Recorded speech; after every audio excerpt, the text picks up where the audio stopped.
இன்னைக்கு உங்களுக்கு தமிழ்நாட்டுல எதுக்கு சுதந்திரம் இருக்குன்னா விஜய வெட்டி போட்டிருக்க வேணாமா அப்படின்னு ஒரு மூத்த பத்திரிகையாளர் இவ்வளவு பெரிய மீசையை வச்சுக்கிட்டு பேசுவாரு.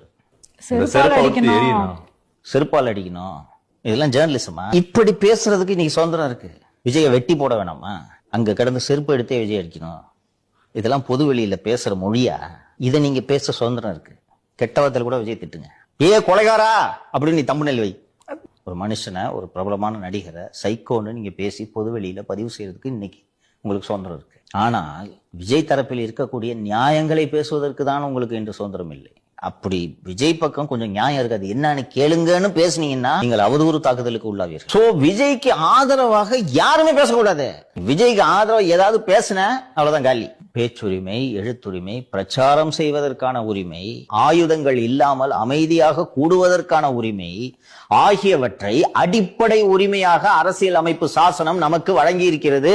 அப்போ அந்த பிரச்சாரத்துக்கு வர ஜனங்க காவல்துறையிட்ட அனுமதி வாங்கியிருக்காங்க, அப்ப காவல்துறை பார்த்துக்கும். இதை நம்பிதான் வர்றாங்க. அப்ப பொறுப்பு யார் மீது? விஜய் மீதா? விஜய் ஒழுங்கா ஏற்பாடு பண்ணல, சொன்ன பேச்ச கேட்கலன்னா தடை பண்ணுங்க. திமுக கூட சேர்றவனை எல்லாம் அருவருப்பா ஜனங்க பார்க்கணும். திமுக கூட எவனெல்லாம் சேர்றானோ அவர்கள் அத்தனை பேரும் மக்கள் விரோதிகள், மனசாட்சியை விற்றவர்கள் தான் திமுகவை ஆதரிக்க வேண்டும். விஜய் கைதா இப்படி பேசுனீங்கன்னா சந்தோஷப்படுவாங்க. இது ஒரு அடக்குமுறை. அவர் தரப்புல இருக்க நியாயத்தை பேசணும்ல.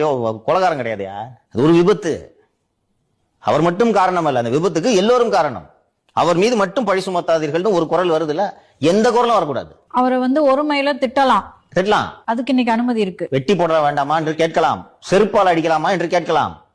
அவர்களுக்கெல்லாம் சார் அனுமதி மட்டும் இல்லாமல் பாதுகாப்பும் வழங்கப்படும், வெகுமதியும் வழங்கப்படும்.